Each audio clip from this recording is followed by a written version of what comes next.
author, columnist, managing editor of LibertyNation.com, podcast host and conservative policy advocate. We dismiss history at our peril. Liberty Nation Radio with Mark Angelides.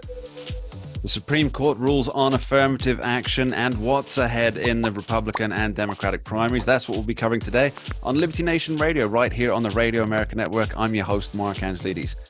And remember, this show is proudly sponsored by LibertyNation.com, where you can access breaking news, analysis, podcasts, all to whet your appetite for freedom and your fondness for the great American Constitution. LibertyNation.com, free speech and free thinking. In a stunning ruling from the Supreme Court, affirmative action, or more rightly race-based admission to colleges, has been overturned.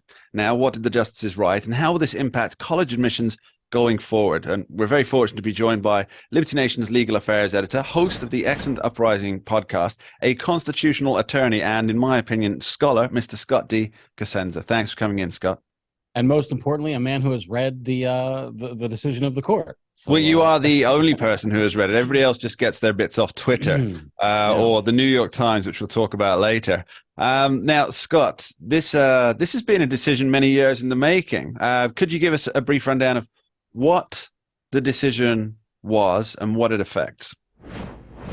So the decision is that race-based affirmative action or racial preferences or racial sort of denigrating scores in college admissions is over. It violates the 14th Amendment's protection against equal protection of the laws based on race.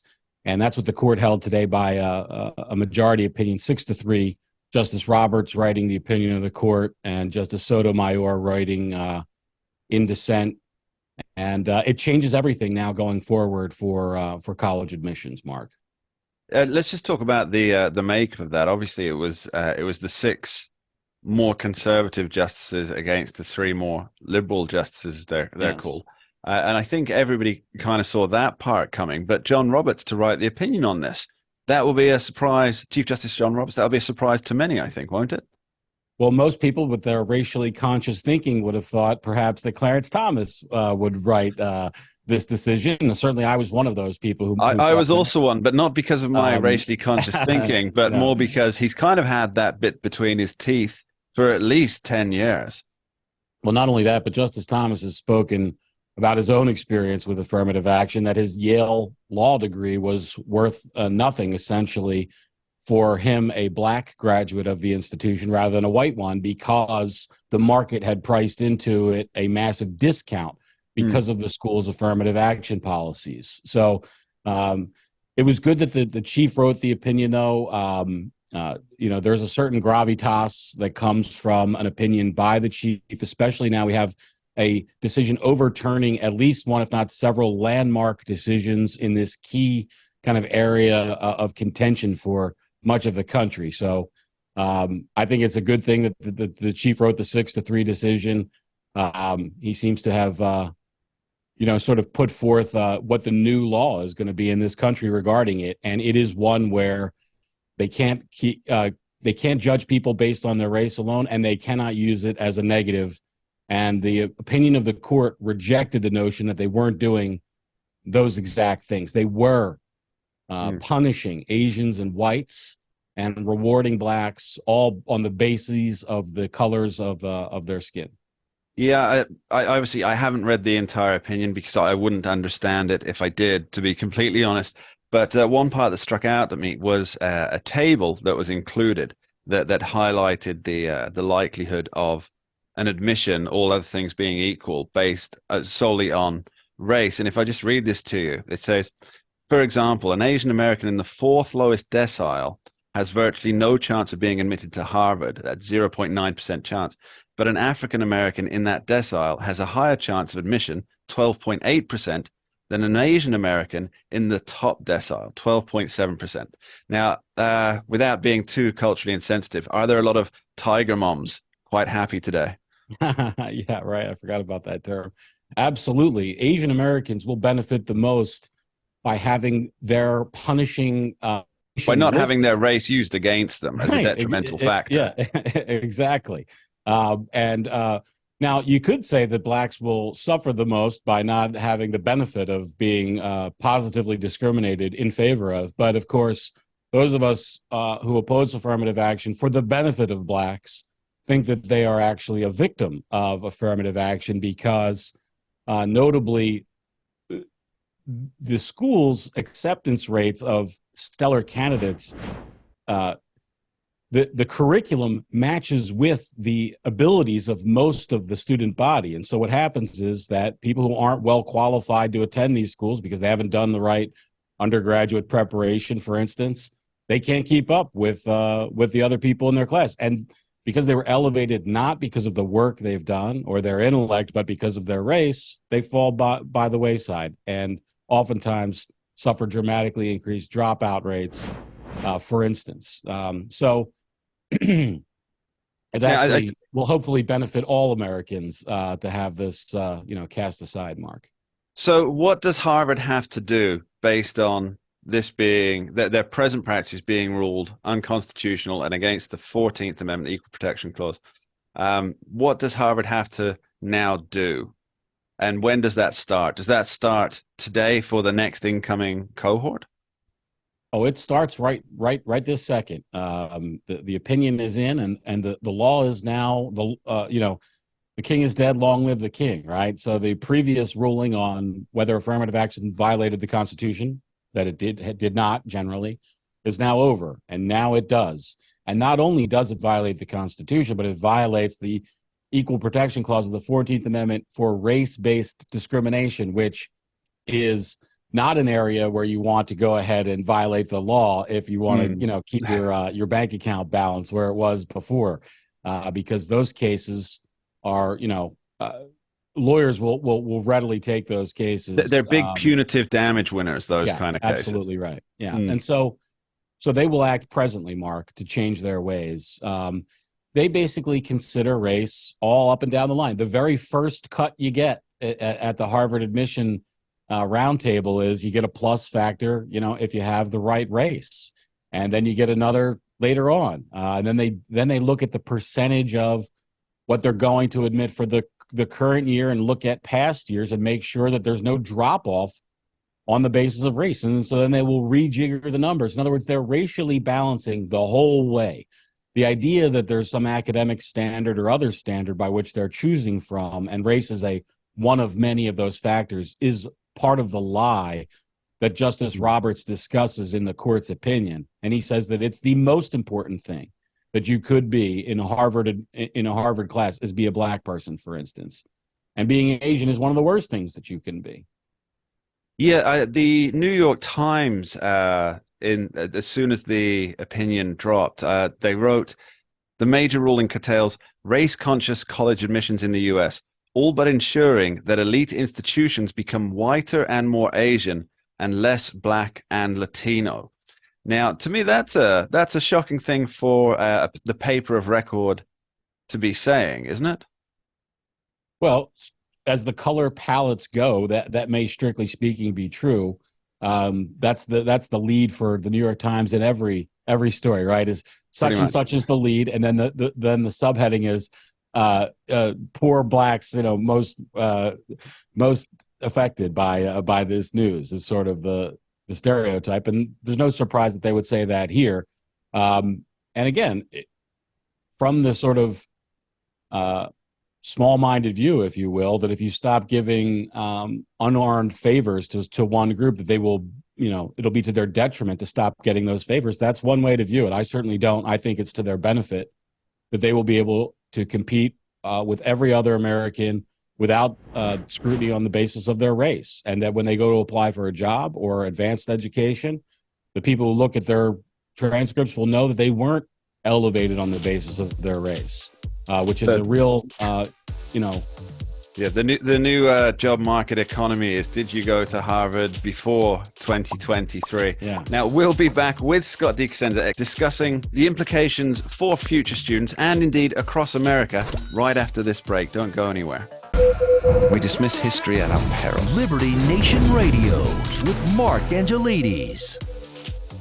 And we're back with Scott DeCasenta discussing affirmative action being struck down at the Supreme Court. Now, earlier in the show, we were talking about how universities will have to implement this from the writing of the opinion, the release of the opinion. But now I want to talk about the implications, Scott. And I think there are many and varied here, aren't there? Because although it's clear that the universities in question, Harvard specifically here, but this is true of many public and private universities, they want the increased diversity, let's call it. So are they just going to try and game the system to award, for example, based on essays, like grant more importance to the essays that people submit for application? And obviously with that, students will also game the system. We're going to see a lot of white and Asian kids starting their essays with, "I was born a poor black child," a la Steve Martin and the Jerk. Are we going to see that a lot? Yes, we are.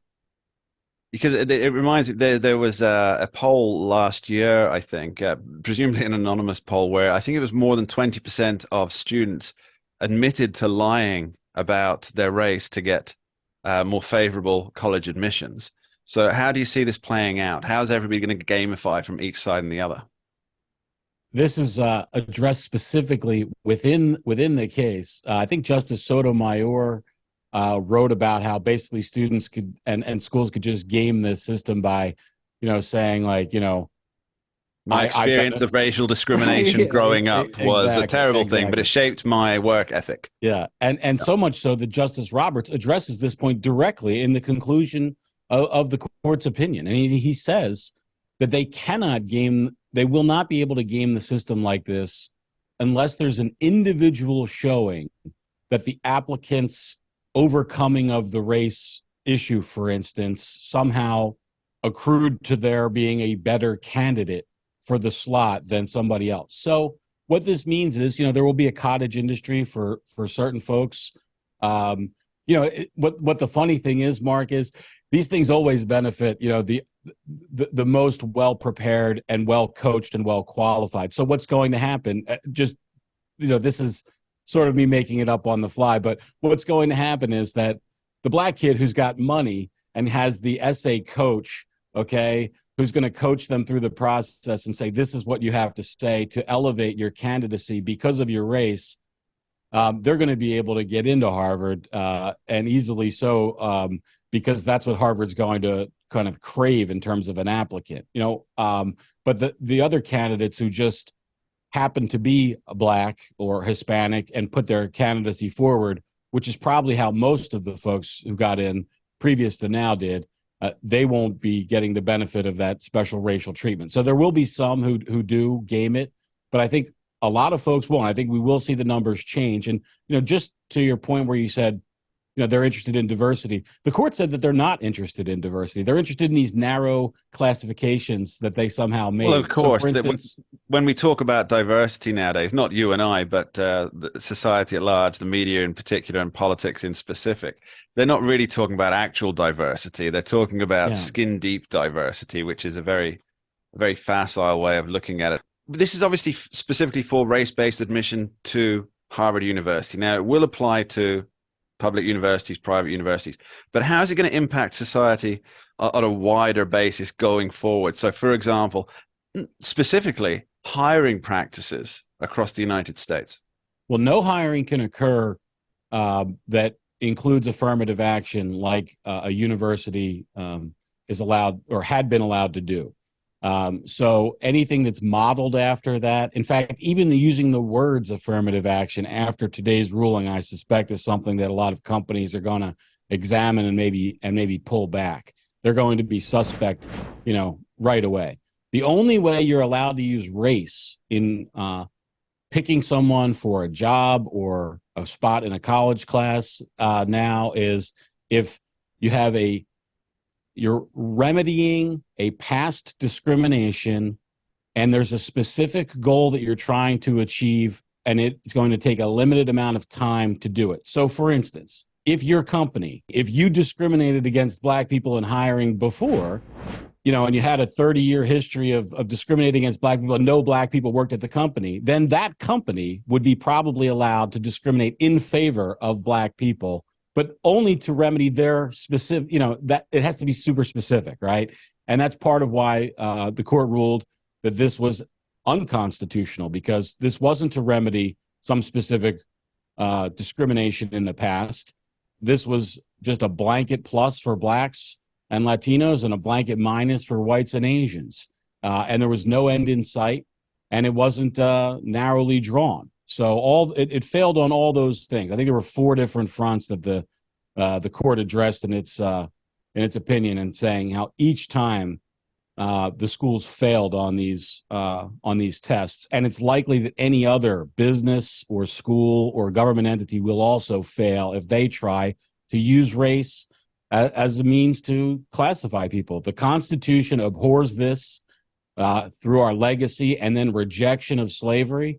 That's where we are, and we had been there until the 1970s, when the Supreme Court itself is the one who created this allowable affirmative action. So I think it's a great thing that they're finally canceling it. Well, you think it's a great thing. I think it's certainly a positive thing to not be discriminating against people. And you know who agrees with you? Most of America. Now, there was a New York Times poll that reported. Now, this was for private college admissions, but the public college admissions were pretty much the same numbers, very, very close. It was that 74% of Americans, all Americans, don't want race to be a factor in admissions. And that included, it was 60% of Democrat voters. And obviously for independents, that number was higher. For Republicans, that number was higher again. So why is it, Scott? Now, we are recording this on the Thursday the 29th, as the decision has just been released. Why is it that you and I are expecting a huge amount of anger and uproar over a decision that certainly seems fair on the surface, and it's one that the majority, not just a plurality, but the majority of the country wants to happen? Why are we expecting an uproar? The thing they have the most in common with are the virulent racists. And what I mean by that is that they're so concerned with the classification of people by race. We talked earlier about diversity. There's no diversity of thought that's, trying to be gained, which you'd think maybe Harvard would actually care about, right? Like, let's get some people who think this and think that. It's just about putting people in these boxes. I don't know what the fetish is there for that, Mark, but that's what it seems to be. That in every case, when they can choose a race-neutral way to try to achieve some diversity goal, they reject it. They don't want that. They want to judge people by the color of their skin and classify them and make sure that that box is sufficiently checked.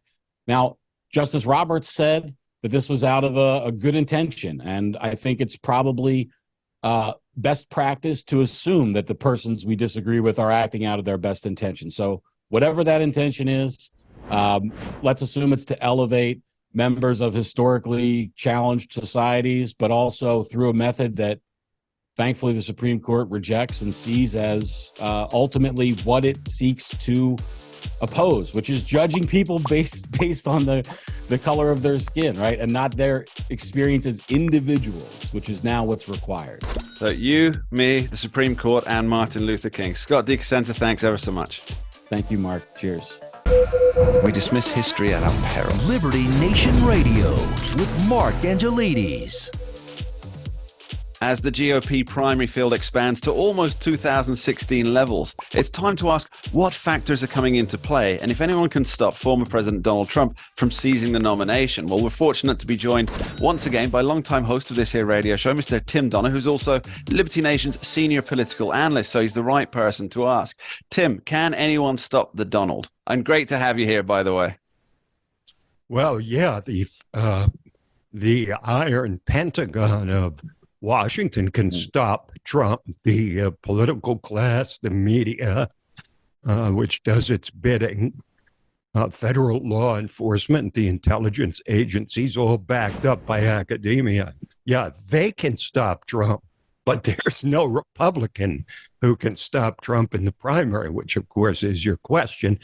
But I've got, there's a huge caveat to this, because the idea of a guy winning a presidential nomination with 2 indictments on him, by that time, maybe 3, possibly a conviction, is so unprecedented that how people are going to react to it, there is no comparable situation in the past that we could use as a reference point, right?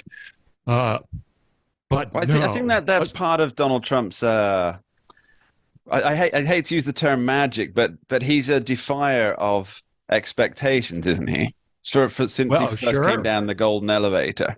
Well, it's interesting that you know, in some ways, in notable ways, this primary in the Republican side has great similarities to 2016 in terms of the volume of candidates. You've got 13 recognized candidates in this race, and you had 19 in 2016. Now, of course, Trump benefited from the large field then because they split the anti-Trump vote, and he'll benefit from it again. The difference is that in 2016, all of those candidates essentially were looking for the presidential nomination. And as I write in my story on LibertyNation.com this week about how the Republican presidential nomination primaries turned into a VP beauty contest, it appears that the majority of those 13 candidates are in it to audition for vice president. That's why I call it a VP beauty pageant, because, Tim Scott represents one thing. He could, amplify Trump's message in the Black community to the extent that there's a Black community, so to speak. But let's say to Black voters, Nikki Haley can help among women. You even take a guy like Vivek Ramaswamy, who is not doing well in the polls, but is a very serious candidate, a thought leader. And he's also a person of color. He could add something different to the ticket. And you've got then the truly obscure candidates. And I'll point mostly to Francis Suarez, the mayor of Miami, who nobody's heard of, except the first time I heard him, I instinctively called him Xavier Suarez because his father was Xavier, was also the mayor of Miami. But anyway, speaking of Mr. Suarez, I should just point out that a lot of the criticism of him is that he's essentially a mayor in title only, as in he oversees a district, but it's more of a titular role, and so he hasn't really ran a district, let alone something the size of a nation, which of course very few people have. I think that's the main criticism of him, that he needs some kind of it's true, but he has the look, exposure. And I think it's clear that the reports, I think, are true that Trump is, would be wise to consider him because he is just strikingly handsome, young, just the right image. And of course, you hope that he would help a lot with Latino voters as a number 2 on the ticket. But then you've got guys like the North Dakota Governor Doug Burgum, who I think most people in North Dakota haven't even heard of. Sorry to say. Doug who? Yeah, Governor who. And then you got Will Hurd, who is a person of color, former congressman from Texas, who, it's a matter of fact, it's somewhat noteworthy, though we're not going to play the race card here, but 5 of the 13 Republican candidates for president are people of color. That's about 40%. I don't think you would have seen that years ago. So really, Trump has got it. But what if he gets convicted and there's shots? I don't think this is going to happen before the election, but what if there's literally the shots of him being handcuffed, being brought through processing, or even behind bars? Psychologically, it's hard to imagine someone really voting for someone who's literally in prison. So this is why, or under multiple indictments. So that's why this is something that we've never seen before. So there's no precedent. Yeah, I think it's odd that how to phrase this. So at the moment, the indictments and potential future indictments and even possible convictions are a ways out. And so what's happening is people are seeing the preemptory stages of these indictments at the moment. And for Republican voters and for quite a substantial number of independent voters, this is actually increasing Trump's support. And you can kind of see why, because when Trump said they're out to get me, they're out to get me. There's a witch hunt against me. Now, at the moment, obviously, he hasn't been found guilty of anything. Put it this way: the martyrdom outdoes the misdeeds. Yeah, very much so. It. In other words, people look at him going, "I'll be damned if I'm going to have the Democrats tell me who I can vote for, even though maybe I don't like Trump at all. I'm sure as hell going to vote for him just to send a message that you cannot arrest your political enemies." Yeah, and of course, he's back in the position of being the underdog, which for a former president is quite unique, right? It's true. I mean, it hasn't. I don't think it's happened before, where you've got a former president who. I mean, I don't know, when Grover Cleveland served his second term 4 years removed from his first, I don't know whether he was considered an underdog to recapture the presidency, but that's the only other time. It was interesting. Gerald Ford was considering a run in 1980 and then was considered apparently for the vice president's role under Ronald Reagan. But that never materialized. That's the closest we've seen to a former president getting back into the fray. Yeah, it's interesting times indeed. Now, you spoke just now about the people who are essentially lining up for the VP beauty pageant, which is, I do recommend everybody goes and reads that in-depth article on the pages of libertynation.com. But what about the contenders who are actually running for president? As far as I can see, that's Donald J. Trump. That's Ron DeSantis, and that's Chris Christie, who recently just polled, I think it was 6%, which is Chris Christie's best showing yet. What do you make of those? Well, 6 seems to be the magic number for Chris Christie. That's the percentage of the vote, and that's what place he came in the 2016 New Hampshire primary, 6th place, and then he dropped out. Look, he is, even by his own admission, essentially a paid assassin who ran against Trump, then headed up his transition team in 2016-17 as he was preparing for the presidency. And then when he didn't get the job he wanted, which was attorney general, he eventually turned on Trump, called him a coward, and now he's in as an anti-Trump candidate. So, he's a career politician, knows how to change positions rather easily, but he's almost admitted that he is in for the sole purpose of taking down Donald Trump. I wonder if he's getting a paycheck from Joe Biden for that. I'm just kidding. We'll be right back with Tim Donner after this short break discussing the far more contentious Democrat primary season. Don't go anywhere. We dismiss history at our peril. Liberty Nation Radio with Mark Angelides. And we're back with Liberty Nation senior political analyst and longtime host of this here radio show, Mr. Tim Donner. Now, earlier in the show, Tim and I were discussing the GOP primary contest and how that's heating up. But now it's a question of will they or won't they? Only their hairdressers and perhaps the DNC knows. Now, Tim, the Democratic National Committee is overseeing the primaries that are or are not taking place. I think that's the question, isn't it, Tim? Is there going to actually be a primary season for Democrats?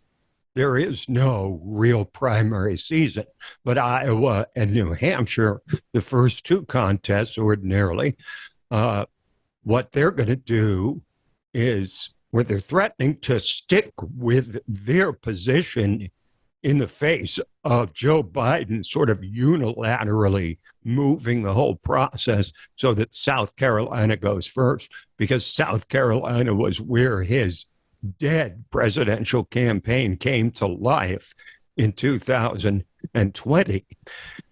So he's got a special place in his heart for South Carolina. Plus, it highlights his support among Black people. And so he just pushed his way in and essentially declared, with the support of the Democratic National Committee, of course, that South Carolina would go first. That's upending a long-standing historical tradition. And in fact, in New Hampshire, you're statutorily required to hold the New Hampshire primary, according to state law, 1 week before any similar contest, which means any other primary. Of course, the Iowa caucuses go first about a week. Tim, let me interrupt you there, sorry. So if Joe Biden goes ahead and the DNC go ahead and they hold the first official or unofficial primary in South Carolina, which as you say, it's really a photo opportunity to show, oh, look, Joe Biden, he's so popular with minority voters, therefore, I mean, that's what it is. But if New Hampshire, as you say, according to their own state laws, goes ahead 1 week before, what's the DNC going to do to New Hampshire and Iowa? They have threatened to strip Iowa and New Hampshire of their delegates to the Democratic National Convention, which, to me is pretty much a slap, the hardest slap on the wrist they could give, I guess. But considering Joe Biden is a sitting president who's, unless he drops dead or pulls out, is certain to get the nomination, so there's not exactly any kind of drama surrounding it. But they have said they will strip those. Now, whether that means the entire state of its delegates or whether they will substitute delegates in their place assigned by fake electors, for example, one might say. Well, here's the thing, that Biden thought, as most presidents do, that if he says something, people will snap to and follow suit because he's the leader of the free world, right? So, but Iowa and New Hampshire saying not so fast, because, of course, they have the future to think of and their traditional standing of going first. So we're in a position here where they could hold those primaries, and the winner, the Iowa would hold the caucuses anyway, New Hampshire would hold the primary anyway, and probably Robert F. Kennedy Jr. wins in both places, and Marianne Williamson, the new age gadfly who's running for a second time, she'll accumulate a lot of votes, if only because there's nobody else even recognized on the ticket. So Biden could be dealt a double portion of embarrassment by actually losing in Iowa and New Hampshire, even though, of course, eventually he will win the nomination unless he drops out. There's a word that I'm thinking here, and it's that this whole process of stripping out the delegates from certain states while those states are trying to select who they want to be their nominee, it seems undemocratic, which is a little strange for a party that's called the Democratic Party, isn't it, Tim? Isn't that a little ironic, would you say? Well, if you remember the song from Damn Yankees, whatever Lola wants, Lola gets. Well, basically, when you're president, whatever the president wants, the president gets. But the only problem is that statewide Democrats, just like statewide Republicans, don't like to be dictated to from on high. They have their own independence as a state unit that is not beholden to some unilateral Tim, that's called equity, and every Democrat worth their salt should be supporting it, right? It also brings in diversity because there's 50 different states, and it brings in inclusion. So it's diversity and equity and inclusion to let the states have a say at least, or even decide what the order of primary should be, what the schedule should be. So that's not even the only issue with the Democrat primaries so far, though, is it? Because there's also talk about not holding primary debates. Now, Robert F. Kennedy Jr., RFK Jr., I believe he's polling, it varies somewhere around 17 to 21%, depending on which poll you go, if you take into account margins of error. But he looks like he's going to be able to get the small dollar donations from a range of places, from a number of people, plus he's polling significantly. And yet the DNC is saying no primary debates. Well, look, if I was Joe Biden, I wouldn't want to debate either. Of course. And frankly, from a political standpoint, he should go nowhere near a debate, especially in his case, because he has everything to lose and nothing to gain. People aren't going to say, ooh, Biden was really impressive against that guy. Some would say he could gain legitimacy. No yeah, well, he's already president. So, look, I also think there's a strong case to be made from a political standpoint that Donald Trump really shouldn't be debating those other candidates either. When you have a massive lead and seem almost certain to win something, why would you debate? All it can do is bring you down. So, it's nice for Republicans to say he should debate RFK Jr., but the fact is, no president really in a similar position would have agreed to debates against candidates who are not really mainstream. Now, RFK Jr. is, because of his name, he is a very serious person. He's a real person of substance and content if you listen to him. But he is not in the Democratic mainstream with so many of his views. And so he's, I suppose, somewhat like Liz Cheney in the Republican Party, where she is way out of the mainstream. In her case, of course, she has a loud voice. But in the Democratic Party, it's, it'll be waiting for Godot for the day that Biden agrees to debate RFK Jr. And, by the way, Marianne Williamson. Talk about elevating someone to the level of credibility. If you put Marianne Williamson on the debate stage with the sitting president of the United States.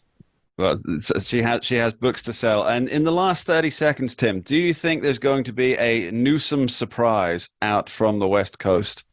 I just don't see how, even though it makes so much sense in so many ways, he's so young and handsome and articulate, glib, but really is the word for it. And he even is clever enough, for whatever reason, to say nice things about Donald Trump, of all people, because of their association during the pandemic. But I just don't see it. I don't see it with Biden running, because it would cause a schism in the party, and Biden would probably lose. And if Newsom wins, I don't see it happening with Biden remaining in the race. Tim Donner, thanks ever so much. Always a pleasure, Mark. And that's about all we have time for on this week's edition of Liberty Nation Radio here on the Radio American Network. I'd like to thank our guests, Scott D. Cosenza, Esquire, and Tim Donner, for joining us here today. And of course, I extend my thanks to you, the listeners, for taking the time to tune in. One final thought to leave you with this week. The European statesman Otto von Bismarck, he once noted, people never lie so much as after a hunt, during a war, or before an election. And I think we all fundamentally understand that the promises and the hopes that are instilled in us by politicians' sweet words, or the savory words that Aristophanes once remarked towards, we can demand either truth or action, but we're very, very unlikely to get both. Thanks for listening. We dismiss history at our peril. Liberty Nation Radio with Mark Angelides. Don't get caught up in the media madness. Join our movement for free thinking and free speech at libertynation.com. Publishing news and analysis 24/7 with original articles by our team of authors who tell it like it is. Join us each week for online TV shows, The Uprising Podcast, and Liberty Nation Radio. we believe in free thinking and free speech. We are LibertyNation.com.